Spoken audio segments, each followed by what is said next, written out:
fight Indians. And George Bessu was brought in here in 1791, right here. And he was very effective.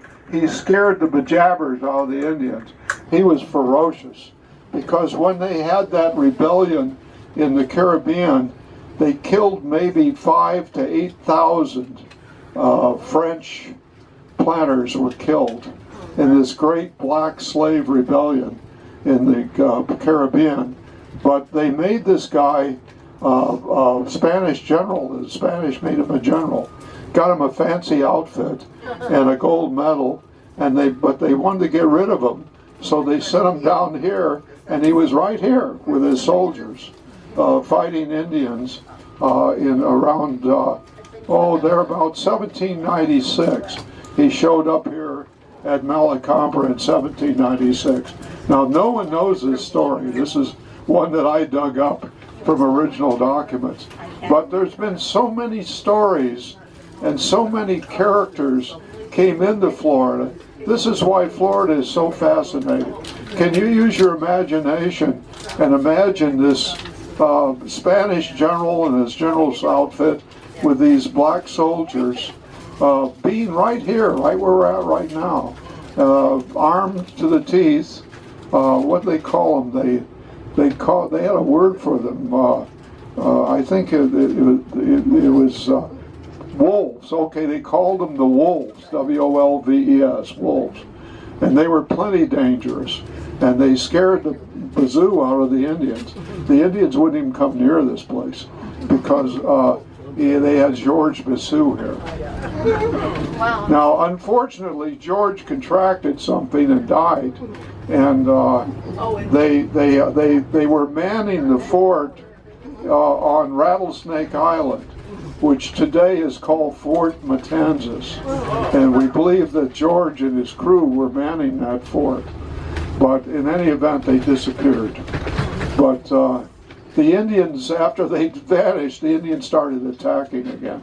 Now, why did the Indians attack? Well, remember, you had all these wars going on.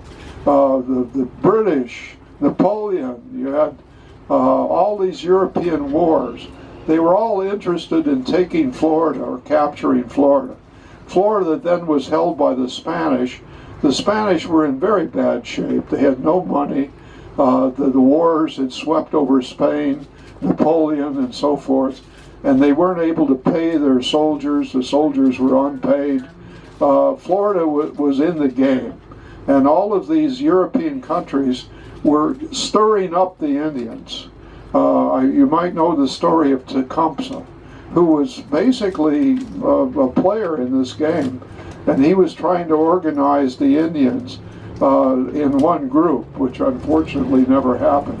But there was a lot of nastiness going on, where these Europeans were trying to control Florida.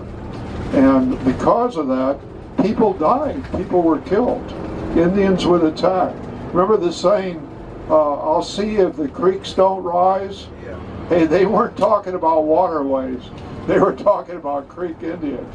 I'll see if the creek don't rise. But we called them creeks, but they weren't really. These were Indian tribes, as I said before, up in Georgia and the Carolinas, and they were being chased down into Florida by all these European wars, which were nasty wars. We had the War of Jenkins' Ear. I bet you never heard about that one. But there was some doozy endless European wars. And that was affecting affairs in Florida dramatically. I sometimes wonder what would have happened. You know, I love what if. What if Andrew Jackson had not been elected president? What if the Indian Removal Act had not been passed? Would there have been a Seminole War? We had the great industries here. We had literally the Industrial Revolution right here in Flagler County. What would have become of Florida? What would this place be like had Andrew not been elected president?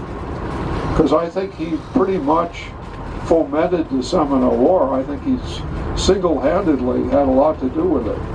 But in any event, it's fun to think about these things. We can't change history. We can't put our knowledge that we have today on what was going on back then. We can only read a story or maybe use our imagination. But history is interesting. I think someone has said history repeats itself. Well, guys, it does. Very much so. So that's one of the fascinations about history. And we certainly live within a very historic spot in Flagler County.